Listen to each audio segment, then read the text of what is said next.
All right. Good afternoon, or good morning, I should say. I'm Sergeant Hungerford with the Jacksonville Sheriff's Office Traffic Homicide Unit. This briefing is in reference to a traffic crash that resulted in a traffic fatality that occurred this morning at about 8:30 a.m. in the 7200 block of Hanson Drive North. Two elderly white females were on their morning walk, walking on the side of the road. At the same time, a gentleman, a 20-year-old black male, was northbound on Hanson Drive in an SUV and struck the two females. Both of them were treated by Jacksonville Fire Rescue at the scene.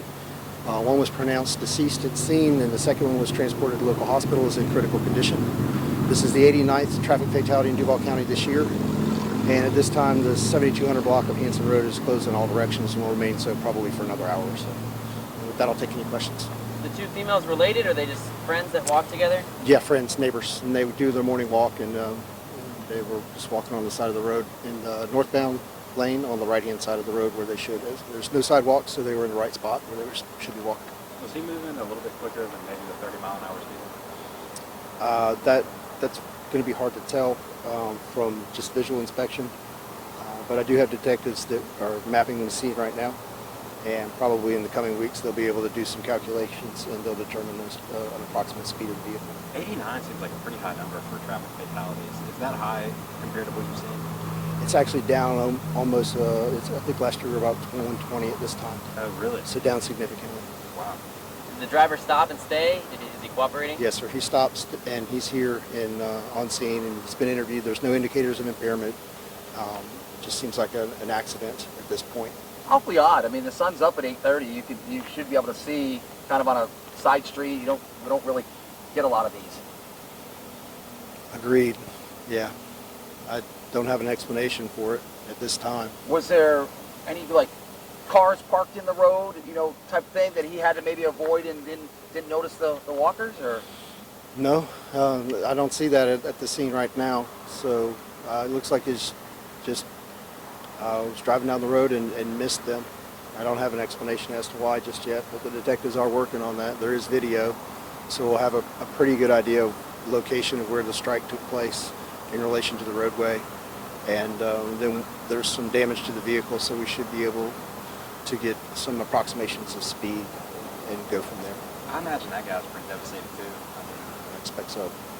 Yeah, I didn't get to speak to him, but I'm certain that he's got to be.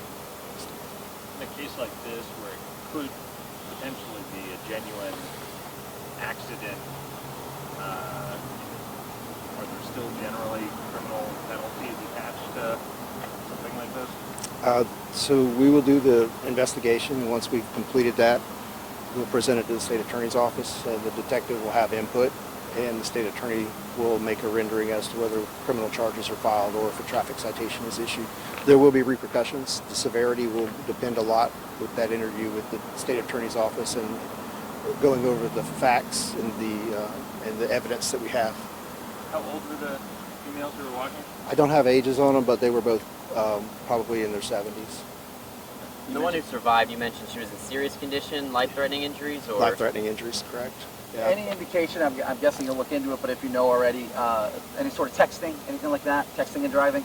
I don't have any indications of that. I do believe that the gentleman who was driving worked an overnight shift and was coming home from the overnight. So. Did he indicate, or any indications that he maybe fell asleep at the wheel? No, sir. Nothing like that? No, sir. You mentioned. Oh, sorry. Go ahead. I was going to ask, you mentioned there was video. Is that from like a doorbell or? Correct. Yeah, it's got limited scope, but it is available to us, and we've already looked at it, and we'll have that as part of the case file. Down the road, that'll be available, but not until it's complete. This is my last question, but how often is it? I know you said not often at all, but that a scene looks like this at this time of day in these scenarios? It's very unique. This is a unique scene. Speaking to some of the neighbors, they said they saw a stroller down the street. Was that involved at all? Yes, the stroller was involved. It was carrying a dog. One of their puppies who probably was had trouble walking, I would guess, or maybe they just wanted to keep him close.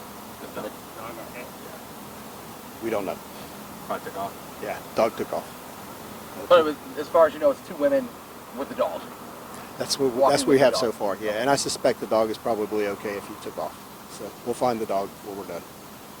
Get it back to a relative. Sergeant, what's this weekend been like for you guys? It's Labor Day weekend. I saw you yesterday. Has it been busy for JSO? So we've had four call-outs over the weekend. For a holiday weekend, it's not terribly busy, but tragic nonetheless. I mean, at least 3 people have died, and probably another 3 that are in critical or could die. When those the critical condition or life-threatening injuries, they're dangerous, and they, you know, there's a window of anywhere from 3 to 7 days that they're really in a whole lot of. It could go either way.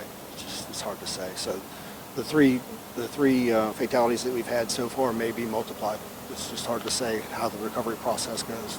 We have fantastic physicians here in Duval County, and Shan's in particular. If they can get them there quick enough, they can do just amazing things to save people. But the human body is only, can only recover from so much.